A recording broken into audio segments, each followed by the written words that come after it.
Good afternoon. Good afternoon and welcome to the Executives Unplugged Luncheon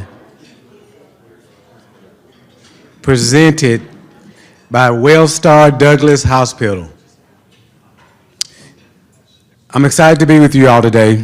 My name is Trent North and I chair the Board of Directors for the Douglas County Chamber, and I'd like to personally thank each of you for joining us today. At this time, I would like to invite Roger Vest with Douglas First United Methodist Church to come forward and lead us in our invocation and pledge.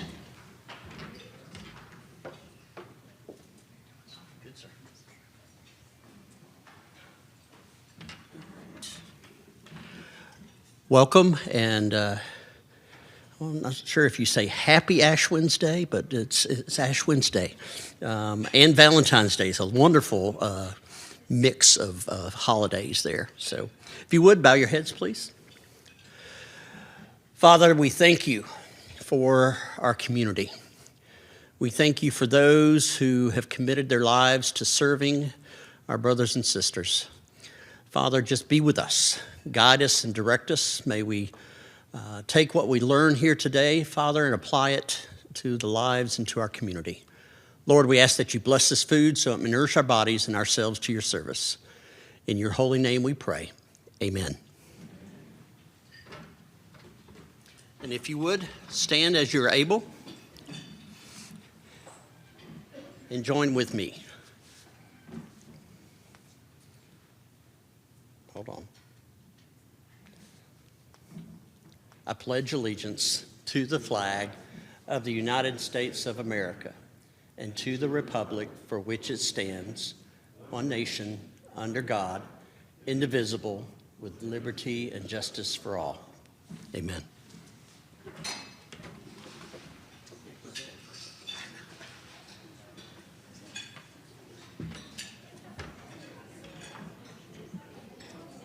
Thank you. At this time, I would like to invite our presenting sponsor, my good friend Heath King from Wellstar, to the stage for remarks.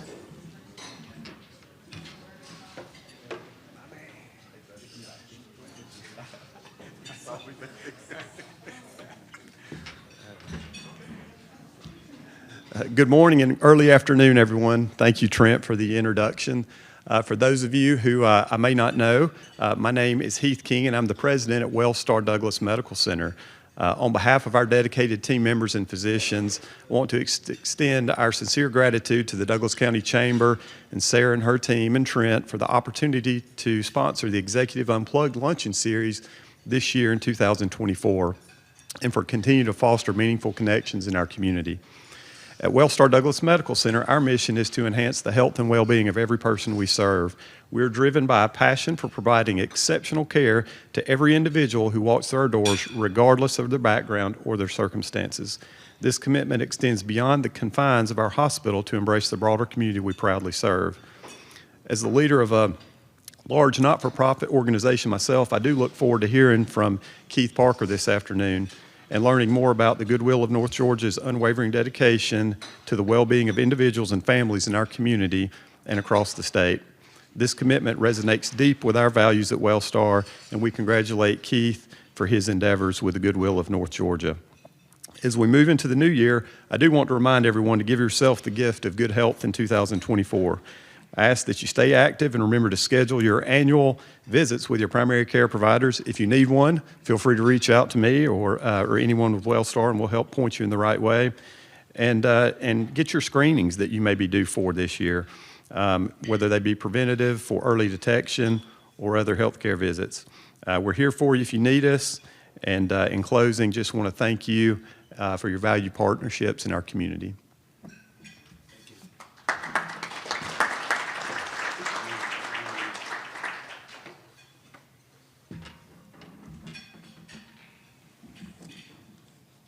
Next, I would like to take a moment to recognize some of our special guests attending today. Board members, please stand and introduce yourself.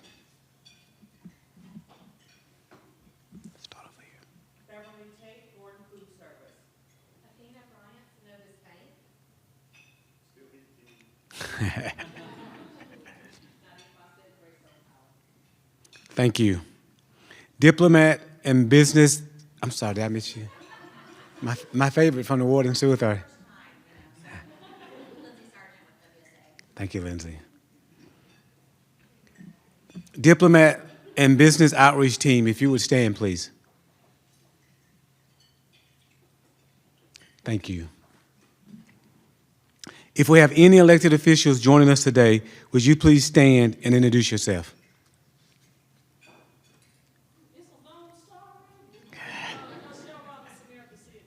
Thank you. And thank you for the great job that you do, Mayor.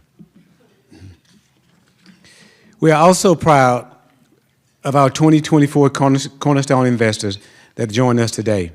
I'm sure many of you noted them on the slides prior to the luncheon, but I do want to say thank you and recognize the group sitting here in the front of the room. If you would please stand, Chairman Visionary Partners, and introduce yourself. Don't be shy.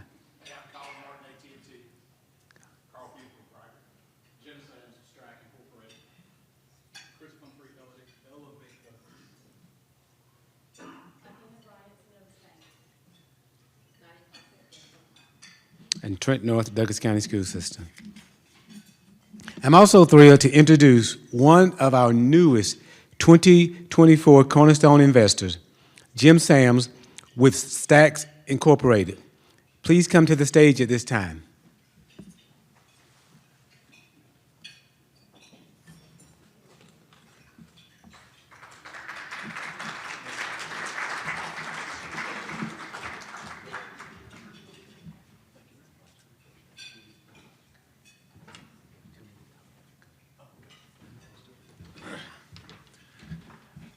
Hey, I wasn't aware this was a speaking engagement too, so this will be a little bit off the cuff, but I'm Jim Sams with Strack Incorporated.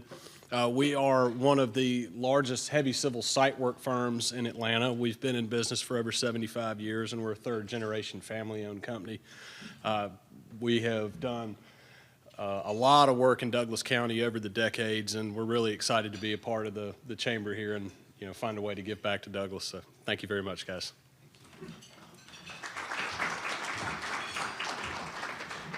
Thank you and welcome.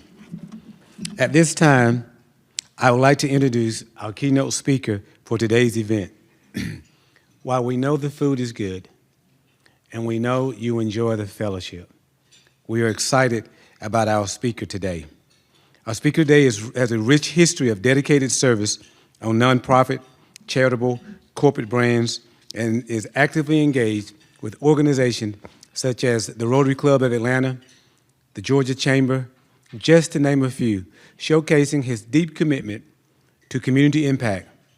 It is my pleasure to introduce Keith Parker, President and CEO of Goodwill of North Georgia, to the stage. Join me in welcoming him.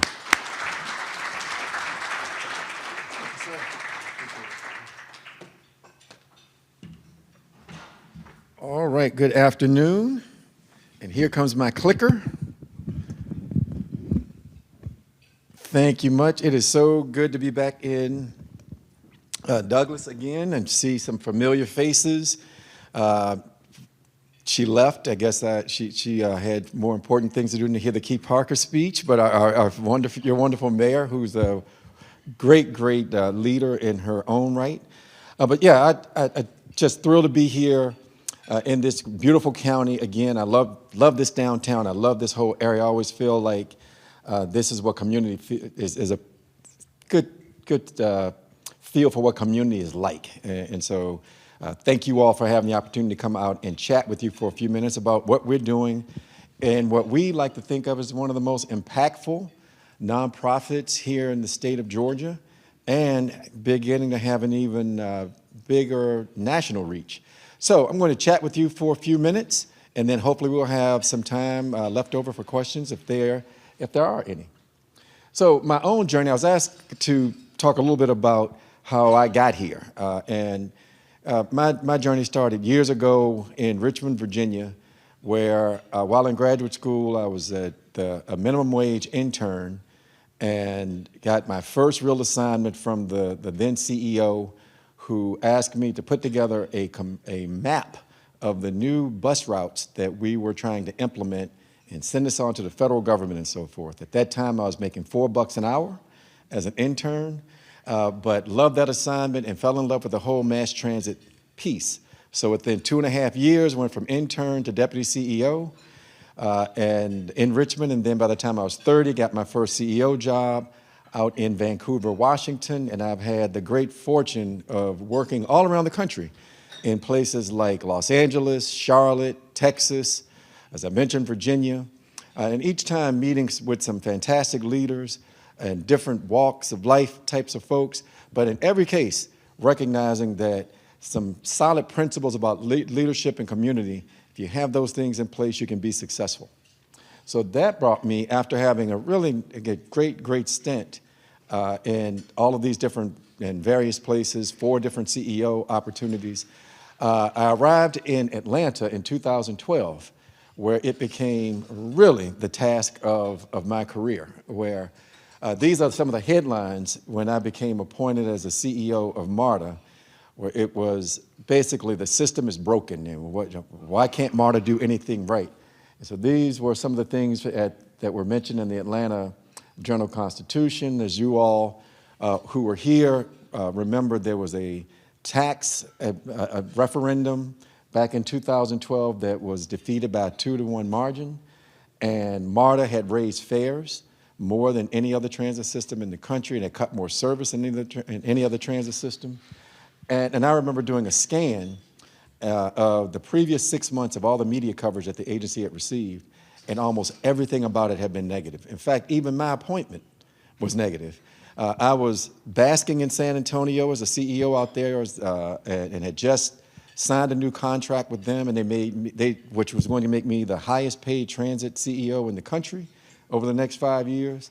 But something called me to come here, and what it was a phone call I received at 5 o'clock one morning, on a Sunday morning, from the local newspaper person, and she said, well, Keith, there have been all these rumors about you possibly going to Atlanta. And I said, and her name's Erica. I said, Erica, you know you can't print that. You all have journalistic qualifications that require someone to go on the record before you can print anything. You can't go by these anonymous sources. She said, oh yeah, we have a guy who's going on the record. His name's Mike Jacobs. He is a state senator from Atlanta. And he said that you're one of the finalists for this position. And he said that that's a terrible choice if they hire you for this position. And in fact, he's the chair of this MARTA Oversight Committee at the state legislature. And he said that if they do, in fact, hire you, MARTA's going to have a terrible relationship with the board. So that was another welcome to Atlanta, you know. So, so that made me go from being on the fence of whether I take the job or not to saying, I'm all in. So we're going to be going to Atlanta, and we're going to do everything we can to turn things around. So here's what I faced. So December 10th, 2012, our first day on the job, the then CFO comes in and meets with me, and he says, well, Keith, here's what's going on. We've lost more ridership than any other time in the history of the organization over the past 10 years. Most of our employees have only had one raise in the last 10 years. We're losing between $25 and $33 million per year, and by the spring of 2017, the agency will be fiscally bankrupt. Welcome to Atlanta again. So we took that and decided we're going to really push and put together all the different principles that we've done throughout all the other times that I've had opportunities to lead organizations. And here's what I think are the key elements of a successful tenure as a leader. First, setting a compelling and inspirational vision. Secondly, recruiting, inspiring, and retaining an exceptional team. Third, routine operational excellence, to be so good at what you do that it becomes routine. And fourth, effective crisis management. I think if you can do those 4 things, you can run any organization and you can bring it to success. So within 6 months of getting there and facing what was initially a $33 million projected deficit for that first fiscal year, we turned that projected deficit into a $9 million surplus in less than 6 months. And by the time I left, rather than being fiscally bankrupt in the year 2017, left them with $250 million in the bank in reserves. And we gave our employees more raises during that 5-year period than they had received in the previous 30. Our customer service numbers were the highest since the Olympics, and our public image dramatically increased.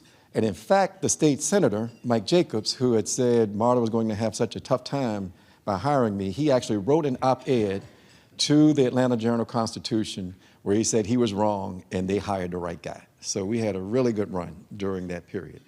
So as a result, I started getting a lot of really nice attention as the guy who turned the transit system around, and they're giving me all these nice accolades, me and our team. So at the end of that 5-year period, I started to think, okay, so what do I want to do next? Because we had accomplished the vast majority of the things I wanted to with the Transit Authority. And so what would be a nice next step for an executive like myself? So as I looked around Atlanta, I saw that, to me, what is the most pernicious problem facing our community is the fact that if you are born in certain zip codes throughout metro Atlanta, including the English Avenue, Vine City area where Martin Luther King actually had home, there is a 96% chance that you'll be born in poverty, you'll live your entire life in poverty, and you'll die up to 21 years younger than people who live just 3 miles away. And that Atlanta has the distinction of being the most difficult city in the entire country if you're born in poverty to get out of poverty into middle class and into a level of affluence. So some of the other stats that I looked at was just, again, some of the economic inequality and that sort of thing that goes on. That if you happen to be an African-American born in the metro area, the gap between poor people gets even greater when you look at people of color. And again, amongst the worst in the country. So when I started thinking, well, where can I make the greatest impact on that? Because still, to me, the single biggest thing you can do to move an individual, a family, a neighborhood, and then a community out of poverty is to get at least one person, then more people, and then that whole community good, sustainable jobs. And Goodwill of North Georgia, that's what we do. So Goodwill's been around almost 100 years. Goodwill of North Georgia, almost 100 years. Our 100th anniversary is next summer. And during that time, we've had a very simple, straightforward mission, and it is to put people to work. So that became my passion, and the board of directors followed me with this, that our goal in modus operandi would be to move people out of poverty and into the middle class and helping to offset some of the economic inequalities that besets our region. So how does Goodwill do it? We have a model that's now been around for, as I mentioned, almost 100 years. And I always start by asking this, how many of you have either shopped at or donated to a Goodwill? So just about everybody. And that's always the case. Now, how many of you know what we do with the profits? All right, we got more work to do. Fewer numbers, but that number's been growing. So when you shop or donate to Goodwill, we take those profits and put it into economic development, workforce development. So shopping, donating at any of our 69 stores or donation centers, that's the elixir for what we do. And so we are now having an enormous impact on the state's economy and education, as well as on the environment. And I'll tell you a little bit about those. So some things you may not know about us. We're the largest nonprofit employer in the metro area. We have 3,700 employees and growing. So we're the largest Georgia-centric, Georgia-focused nonprofit actually in the entire state. There's some groups like the American Cancer Society who have a bigger reach, but for Georgia-centric places, we're the biggest of all the nonprofits. In our retail footprint, we've now passed Target in terms of the footprint for retail in the state of Georgia. We have, as I mentioned, 69 stores. There is a Goodwill within a 10-minute ride for more than 90% of the metro area. And who are the people who shop with us? Most folks have in there, many have this stigma that Goodwill is a place that people shop who can't afford anything else. That's not the case. Our spectrum is extraordinarily broad, from college students who want to make a statement about nobody else can wear what I'm buying because it's a one of a kind, to environmentalists because they know that if by buying a pair of jeans, that they are keeping an item that will stay in the landfill for 75 years, to people who just want to find value in all sorts of things. But our typical customer today is a 45-year-old female, college educated, married, makes 30% more than the median income in our region, and tends to have a cat. We hadn't figured out the cat part, but that's the case. Okay, and another thing, many people tend to think that because we're a nonprofit, that we get lots of monies and donations from the government. Very, very not the case. We get less than 4% of our revenue comes from the government. Almost all of the money that we get comes from people like you when you shop or donate items to Goodwill. And so what has the impact been? As I mentioned, we use those profits for economic development, for workforce development, to get people trained for great jobs and careers. So we partner with more than 5,000 different groups, as small as literally single proprietorships and as big as the Home Depots and Coca-Colas and others, with 14 free career centers sprinkled throughout North Georgia, and we hope to bring one to this county very shortly. But those are totally free for anybody who wants to use them. And we help job seekers of all types, veterans, middle-income people who want to move to the next level, folks, students, people who have enormous barriers to employment, as well as people looking for their very first job or their first job in a long time. And we try to take a very strategic approach and put together workforce training and so forth in the high-demand areas, like in healthcare, like in technology, all sorts of other places. Again, things as basic as forklift operation and as complex as cybersecurity, we're providing training and placements in all those various areas. We help, and we're known for this, help many, many people with disabilities. Over the past several years, about 6,300 folks have come into our doors with disabilities that they tell us about. Many others have disabilities that they don't disclose. And just a little less than half, we've helped find permanent employment. People who have come out of the criminal justice system, this is an area we're finding greater and greater success. We have a hit rate of over 50% of the people who we help, who come through our doors, we've been able to place into great positions. And most of you know who are in this area that the number one factor in a person not going back into prison is having a job on day one when they come out. And that's what we do. Like, for example, we work with the prison up in Hartwell, a ladies' prison. So we typically go in about 3 months before they're scheduled to come out, start the workforce training, and so on day one, they are employed. And we're doing this in Gwinnett County Jail and a number of other places, and placing literally thousands of people to gainful employment. And now we're really jumping into some other really high-tech and state-of-the-art types of fields. Just a few weeks ago, we announced this partnership with Accenture, the state, City of Atlanta, and several others, where we're getting into the whole electric vehicle space. We've got 15,000 people who are targeting to find employment at jobs for many of our folks. In fact, some of my own Goodwill people who are making 15, 16 bucks an hour have now joined this first cohort of classes. And when they finish just 1 month later, jobs averaging around $63,000 to $70,000 a year in just about a month. So this EV space is one we're getting into in a very, very big way.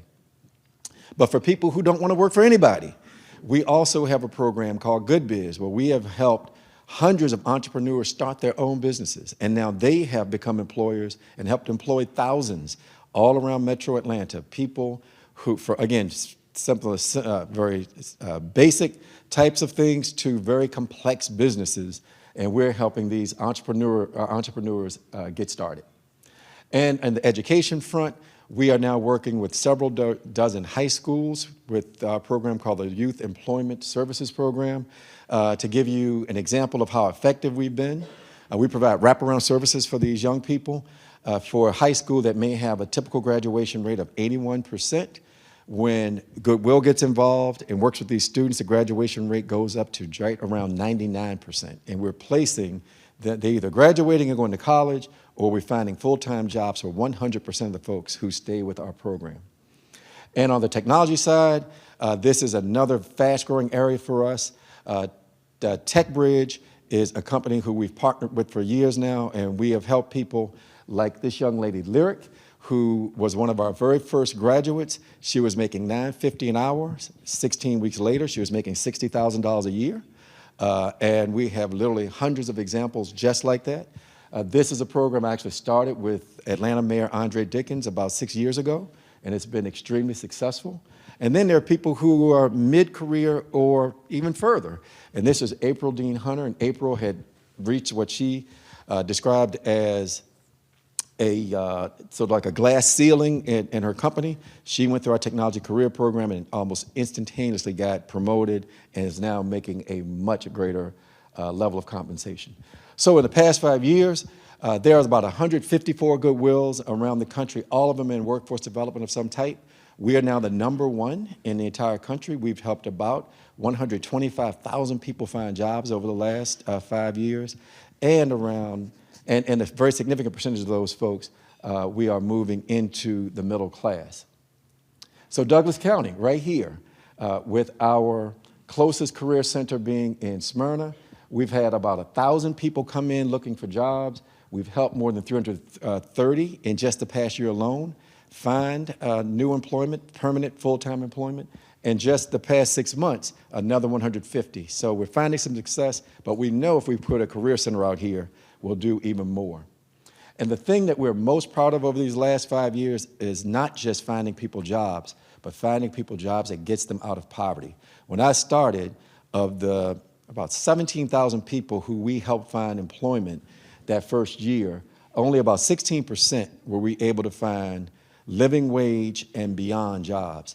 You see how that number has increased to now 86% of the people who we place, we're placing into living wage, family-sustaining types of positions that's really turning their lives around and moving them out of poverty, again, into the working and middle class. And we're having an enormous impact on the environment as well. So, as I mentioned, one pair of denim jeans, it takes 2,000 gallons of water to produce one pair of denim jeans. So if you shop at Goodwill and buy your denim from there, and by the way, that's our #1 selling item, our denim jeans, you are helping the environment. And so when you reuse the coffee table, reuse the suit, that sort of thing, all told, it allows 43 million pounds of items that otherwise would be going into the landfill. Instead, it's being reused, and that suit that no longer fits just right is the interview uniform for someone else, or that coffee table that no longer fits your carpet in your living room is the dream thing for this new couple in their very first apartment. So please continue to donate. It has a great, great impact. And this is just a graphic of all the different companies who we are working with. As I mentioned, more than 5,000 different corporate partners. And if we're not a partner of yours, let's talk. So let me finish by telling you about one of our great success stories, and this is Miss India Watson. My name's India Watson. I'm from Baltimore, Maryland, and we thought we were going to be renting a home here, and the person pretty much took our money and turned us away. And it was like right before my birthday, which is in February. And so I ended up for my 50th birthday riding on the MARTA, and I spent the night at the North Spring Station stairwell of the parking lot. And so that went on for a couple of weeks before I told my son we got to split up again. So he went and stayed with some friends in another town, and I went into a shelter, the Restoration House, Atlanta Mission. And when I got there, they pretty much wanted me to just heal and rest. And I wasn't hurt. I wasn't in need of healing.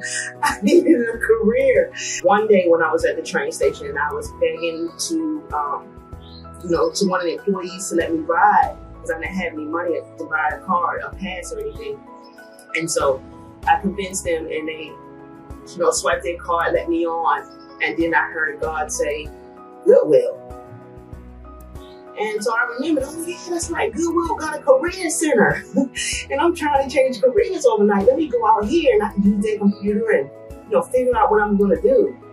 So I started with the Good Biz program, the entrepreneurship program with Miss Brittany Flanagan, and I met Miss Sharita Sanders, and she helped me with the funding. She's really cool.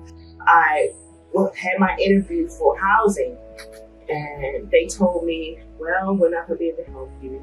You don't have any drug addiction, you don't have any children, and you're not dealing with domestic violence, you're not running from anyone, so we don't really have anything. We do have one thing you can do is a program called Shelters to Shutters, where you can work at a management company for apartment complex, and you will be able to work where you live.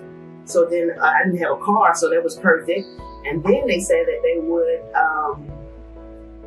fully furnish my apartment for the first year, and then also help me pay some of my rent for the first year. And so that's how I met Miss Amy Klein, and she was the one who helped me get a job here. And so I looked into the maintenance technician program, and I talked to Miss Flanagan. She said she could help me.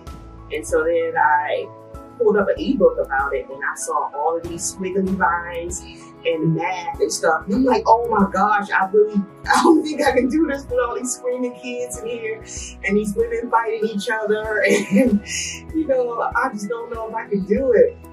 And so I talked to Miss Flanagan. I said, I don't think I can do it. And, you know, for the first time in my life, somebody told me, yes, you can. You can do it. You know, all you have to do is stay. You did so well without a previous program. I know you can do it in there. And so, and then Miss Sanders was like, well, you know, you have the funding. We'll give you bus passes to get back and forth every week. So, you know, it should be good. And so I decided to do it. It was really difficult because, you know, it was a lot going on in the shelter. Like the women always tried to hold me back because they figured, you know, well, if she's going to school, then you're going to make me want to go to school. And I don't want to go, you know, they just wanted to sit in their hurt. And I did my best to always motivate them and try not to, you know, make them feel like it would be something wrong with them trying to get a career instead of just a job. When I came here, I remember my grandmother telling me something. She said, you know, never stay in a place where you are not appreciated or celebrated. And when I came here, it was all those things. They celebrated me right away. It was around my birthday. I got a chance to be in my new place on my birthday a year later. So no more, you know, sleeping in the stairwell. And I just want to tell like all the graduates, we all are leaders. You know, because we started something and then finished it, the future is going to follow in our footsteps. You know, you may have a little cousin or a little neighbor who's like, yeah, oh, she wanted to learn how to drive trucks. I'm going to do that too. You know, so that was like everything to me. I mean, look at me now. My smile is a miracle. And it's genuine. And, you know, it could have turned out a whole lot worse had I not, you know, listened to God and went to Goodwill.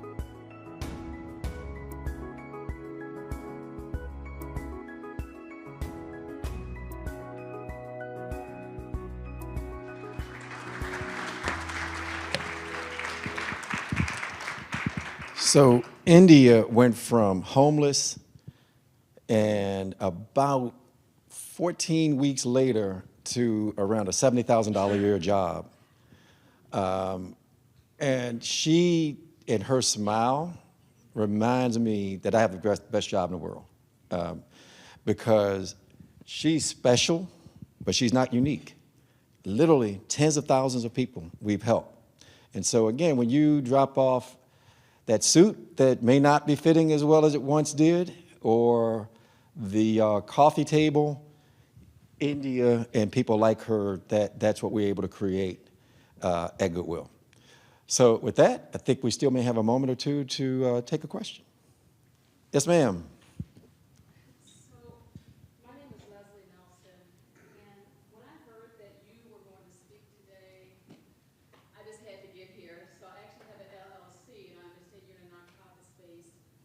First of all,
Well, as I mentioned, we've got 5,000 partnerships. You'll be 5,001. So Don, sitting right at the table, we'll get your information and we'll be in touch. Yeah. Yeah. You touched on something in the presentations. If I put everything in there that we do, we'd be here till tomorrow morning. But that's one of the big focus areas, is working with the federal government on several different big employment contracts, including the CDC, where even during the pandemic and everything was shut down, our folks are the ones who are cleaning out those places, delivering mail, all sorts of things. And the people who we have doing that work, 90% of them have at least one disability, most have two or more. And our turnover rate, best in the industry. So where in most custodial, janitorial type services, the turnover rate is around 300% per year. Our people are being retained at 94% per year in a space that most folks just hire them, use them up for a little bit, throw them out, and move on. So thank you for doing that. We'll make sure we send a check to you. Yes, sir. Oh, you just carry the microphone. In case anybody needed it. Yes. Isaac Esel with Serenity Empire Senior Living. And Keith, once more, thank you for what you're doing. Healthcare is the fastest growing sector in Georgia. When we had the last economic update, healthcare has put up over 35,000 jobs, and it's ahead of most of the companies coming up. But at the same time, we still need more employees. You could have seen that healthcare being the leading provider for employment in the state of Georgia, we don't have enough employees. So we want to work with you to see how we can train, especially caregivers, medtechs, activity directors, and things like that, so that we can help our senior population, which is the fastest growing aging group that is turning into senior care facilities right now. So if we can go ahead and do something together, Serenity Empire, we're ready, and we want to partner with you to do something for our seniors. Great, looking forward to it. We have a number of different programs in healthcare and working with some of the major hospitals. I saw the WellStar gentleman. More than one WellStar person. By the way, I'm your boss. I just joined the WellStar board, so you guys keep going. But no, we got some partnerships with several healthcare groups, and we are developing more and more programs because healthcare is one of the most high demand areas. And we're also, with this entrepreneurial component, really trying to work with people about creating a culture that people want to work in.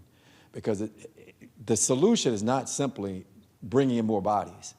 If we don't do things that fundamentally change the work experience of our folks, we'll never have enough people. So we'd love to work with you on that. Well, guys, give him a hand. Thank you. Thank you, Trent.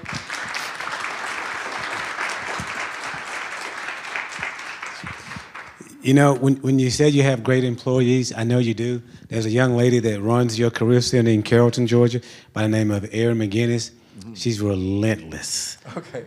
She does a phenomenal job of supporting people, and every time someone needs a job, and she won't call HR, she calls the superintendent directly. There's a resident in your community.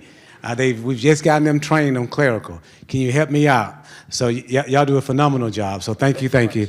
And I can even brag because my staff, I have a heavily female-dominated workforce, and they love blue jeans. If I can, I can increase my attendance by just allowing them to wear blue jeans every day. But I'm an environmentalist. I only own 2 pairs. Oh, okay. So I'm trying to help save water. So I just want to say thank you once again for your partnership and presentation. Okay, gotcha. Thank you all. Thank you. Once again, thank you, Keith, for that wonderful insight and for the inspiration. And just so you know, we do have boxes in Douglas County. Every time we do purging, I take pride in taking my wife's orders and making sure I drop them off. And you know, so just a wonderful thing, so thank you. Just a few announcements. Please join us next week for a new breakfast series, Thriving Together, Celebrating Partnerships in Douglas on February 22nd at 7:30 a.m. at the Douglas Mercer University campus. This event will feature Alex Gonzalez with the Metro Atlanta Chamber for a discussion on where you belong, a year-long campaign using data to uncover the best ways to attract and retain skilled talent for our region. And then the last announcement, join us for our Common Ground Community Dinner on February 29th at 5:30 p.m. at Fox Hall Resort. This event will feature a guest speaker, manager of diversity and equity inclusion from Atlanta Gas South, and shares her insights on exploring strategies for incorporating equity principles into existing diversity and inclusion initiatives, emphasizing the importance of creating environments where everyone has equal access to opportunities and resources, and promoting discussions on fostering diverse and equitable communities through comprehensive DEI efforts. I hope you all can join us. Lastly, once again, thank you to our friends at Wellstar Hospital for sponsoring our event today. Because we knew that you were going to be blessed by the speaker, we do not have any gifts. Have a wonderful evening.